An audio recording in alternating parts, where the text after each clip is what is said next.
தமிழகம் பண்டைய காலத்தில் சேர நாடு, சோழ நாடு, பாண்டிய நாடு என்று 3 பகுதிகளாக இருந்தது.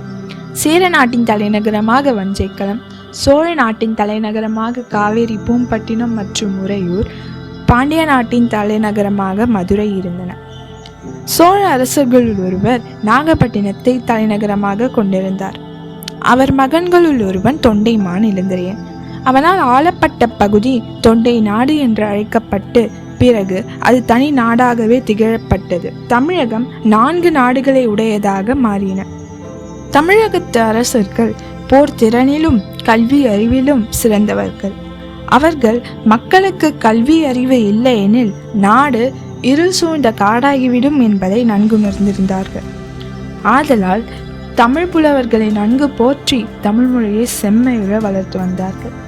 புலவர்களும் நுண்ணிய பொருளமைந்த நூல்களை ஏற்றி மக்களின் அறிவை பொழிந்தோங்கும்படி செய்தார்கள். அக்காலத்து ஆண்களும் பெண்களும் நன்கு கற்று நல்வழி தவறாமல் இருந்தார்கள். தமிழகம் செல்வமும் சீரும் பெற்று இதுவே பொன்னுலகம் என்னும்படி பொழுந்து விளங்கியது.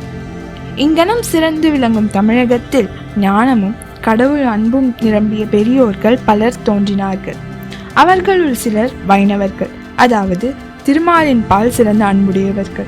மற்றும் சிலர் சைவர்கள், அதாவது சிவபிரானிடத்தில் சிறந்த அன்புடையவர்களாக இருந்தார்கள். வைணவர்களுள் முதன்மையானவர்கள் 12 பேர். இவர்கள் திருமாலிடத்தில் ஆழ்ந்த அன்புடையவர்களாக இருந்ததால் ஆழ்வார்கள் என்று அழைக்கப்பட்டனர்.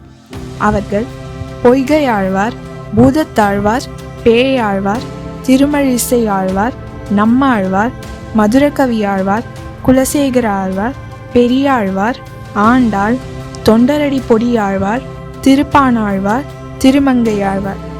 இவர்களுள் பொய்கையார், பூதத்தார், பேயார் என்னும் 3 காலத்தால் மற்றவரின் முந்தையவர்கள். ஆகையால் இவர்களை முதலாழ்வார்கள் என்பார்கள். இக்காணொலியை முழுமையாக பார்த்ததற்கு நன்றி. இதன் தொடர்ச்சியாக முதலாழ்வார்களை பற்றி அடுத்த காணொலியில் காண்போம்.